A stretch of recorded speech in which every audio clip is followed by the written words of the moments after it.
A horror story. In the northern hills beyond Raven's Hollow, there exists a road that doesn't appear on any map. Locals call it Whisper Road. It curves through a forest so old that even birds refuse to fly over it. Fog never lifts there. Cell phones lose signal. Compasses spin in circles. And every few years, a car disappears. Not a crash, not an accident, not a body, just a vehicle that vanishes, and later returns. Always the same one. A black Ford Mustang 1969. The car that came back. The first time it vanished was in 1972. A racing driver named Edward Moore bought the Mustang brand new. He loved speed, loved danger, loved the sound of roaring engines. On a rainy night, Edward challenged his friends. "I'll drive Whisper Road at full speed." He never came back. Search teams found tire marks leading into the fog, and then nothing. No crash, no blood, no car. But 6 months later, the Mustang was found parked outside Edward's house. Engine warm, radio playing, driver's seat wet. Edward was never seen again. The second driver. In 1984, a woman named Sarah Collins bought the same Mustang from a used car dealer. She complained that the engine turned on by itself, that the mirrors showed shadows, that she heard breathing behind her while driving. One night, she recorded a message on her answering machine. "If anyone finds this, the car won't let me stop. It wants me to drive faster. It wants me to go back to the forest." The message ended with the sound of screeching tires. The Mustang disappeared again, and 6 months later, it returned. Clean, perfect, waiting. The third driver. In 2001, the car was sold to a street racer named Jackson Reed.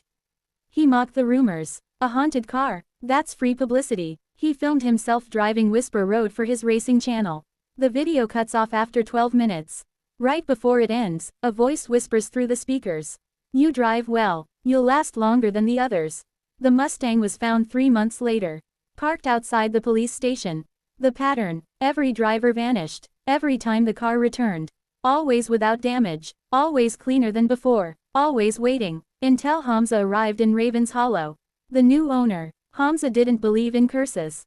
He believed in machines, metal, fuel, engineering, nothing else. When he saw the Mustang listed online, he thought he'd found a treasure. Classic car, perfect condition, cheap price, too cheap. The seller refused to meet during the day, so Hamza came at night. The seller never looked at the car. He looked only at Hamza, and asked one question: "Do you like to drive fast?" Hamza smiled. "Yes." The seller nodded. "Then it will like you." The first warning. On Hamza's first drive, the car handled perfectly. Too perfectly. It turned smoothly without effort. Braked instantly. Accelerated like a living thing. Then the radio turned on. A child's voice whispered, "You sit where Daddy sat." Hamza shut the radio off. It turned back on. This time a woman's voice said, "Don't let it take you to the river."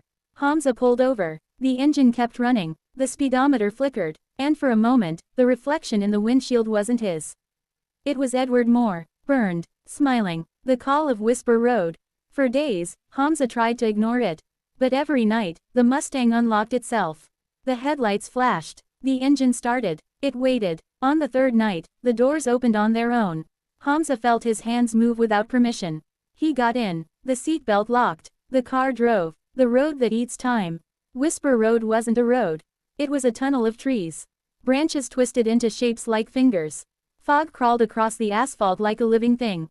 The radio crackled. Voices overlapped. Dozens. Hundreds. Slow down. Turn back. It feeds on fear. It feeds on speed. It feeds on drivers. In the mirror, Hamza saw the back seat filled with people.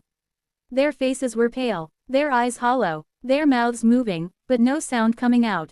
The engine laughed. The truth of the Ford. The car was not possessed. It was bound. Decades ago, a mechanic made a deal. He wanted to build the fastest car ever made. So he gave it something no engine had. A soul, not human. Something older. Something that lived in roads and fog and accidents. The Mustang was no longer a machine. It was a hunter. And drivers were its prey. The river beneath the road. At the end of Whisper Road was a bridge. Below it flowed a black river. The same river where Edward disappeared. Where Sarah screamed. Where Jackson begged. The car slowed. The doors unlocked. The engine whispered, "Run if you want. I will always find another." Hamza ran. Behind him, the Mustang reversed. Then drove itself into the river.